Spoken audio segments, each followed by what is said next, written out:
Good evening and welcome to the news at 10.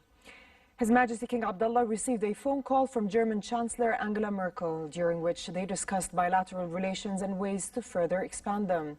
The King and Merkel also emphasized the need to sustain coordination and consultation on different issues of common concern. A royal decree was issued approving a reshuffle in Prime Minister Omar Razaz's government. 9 ministers took the oath of office before His Majesty at Al Husseiniya Palace as follows. Ra'ed Muzaffar Abu Saud as Minister of Water and Irrigation. Bassam Samir Talhouni as Minister of Justice.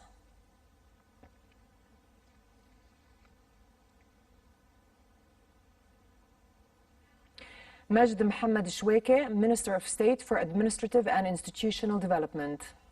Azmi Mahmoud Mahafza as Minister of Education and Minister of Higher Education and Scientific Research. Farah Abdullah Al-Amoush as Minister of Public Works and Housing. Basma Musa Ishaqat as Minister of Social Development. Ghazi Mansour Al-Zaben as Minister of Health.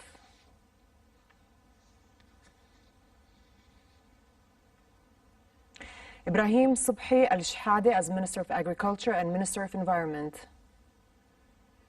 And Muhammad Suleiman Abu Rumman as Minister of Culture and Minister of Youth.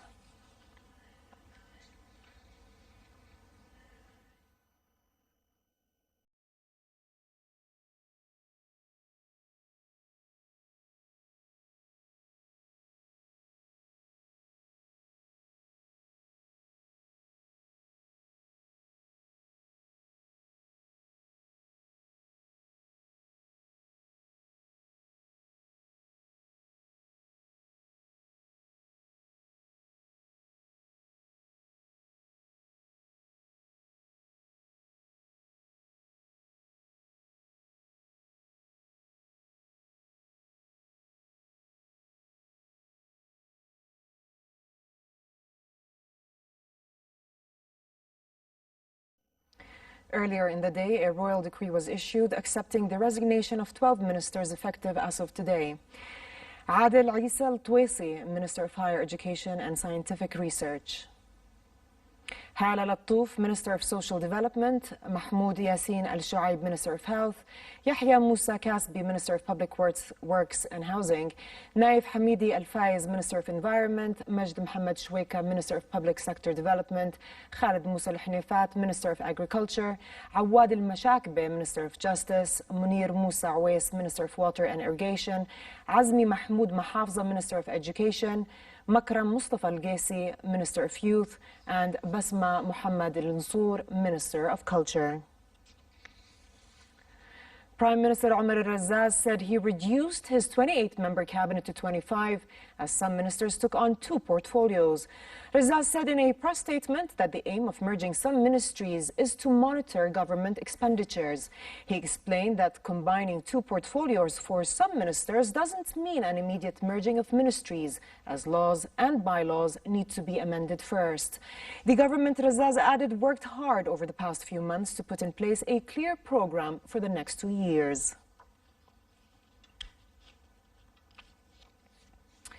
In the weekly cabinet meeting and following the cabinet reshuffle, Prime Minister Razaz reset up 4 committees, including the Jordan Economic Team. The Economic Development Committee will now be led by Deputy Prime Minister and Minister of State Raja Al-Muashir, who will also lead the Selection and Appointment of Leading Positions Committee. The Services, Infrastructure and Social Affairs Committee will be led by Minister of Water and Irrigation, while the Legal Committee will be led by the Justice Minister. Prime Minister Omar Razaz discussed bilateral relations and means of enhancing them with a visiting Canadian delegation led by House of Commons Speaker Jeff Regan.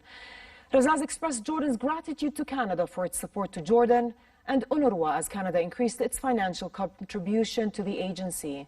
The Prime Minister also affirmed Jordan's keenness to boost its democratic experience and enhance political reforms to move towards a parliamentary government. Razaz told Reagan that Jordan is keen to benefit from Canadian expertise on involving youth in politics and creating a democratic culture.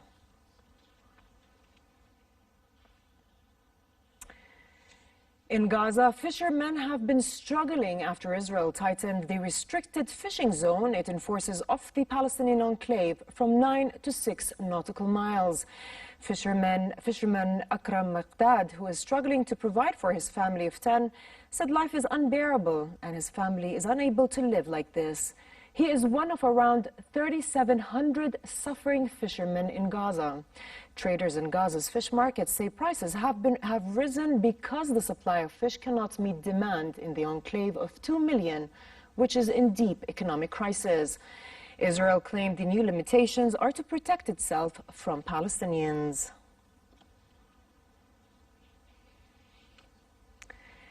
Egypt said its military court sentenced 17 people to death for their involvement in bombing attacks on 3 churches and a police checkpoint in 2016 and 2017 that killed more than 80 people.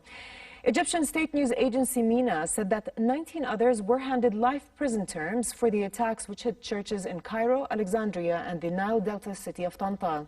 Daesh had claimed responsibility for those attacks.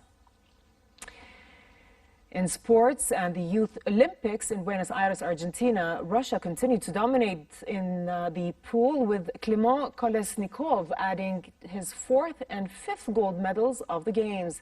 Kolesnikov of 24.40 seconds to claim gold in the men's 50-meter backstroke, while Italy's Thomas Ceccone took in the 4x100-meter medley race, which they won with another junior world record 8 seconds, finishing ahead of Niamh Coyne of Ireland and Lithuania's Kotryna Teterevokova. And finally, the weather outlook. Light scattered showers are expected in the southern and eastern parts of the kingdom tonight, while tomorrow it will be fair with temperatures remaining 2 degrees below their seasonal average. Thunder showers are also expected in the eastern parts of the kingdom in the afternoon and evening hours. Expected temperatures in Oman are highs of 25 degrees and lows of 14, while the Gulf of Aqaba's highs reach 31 degrees and drop down to 21 at night. That's all for tonight. I'm Dana Abisham. Thanks for watching and have a good night.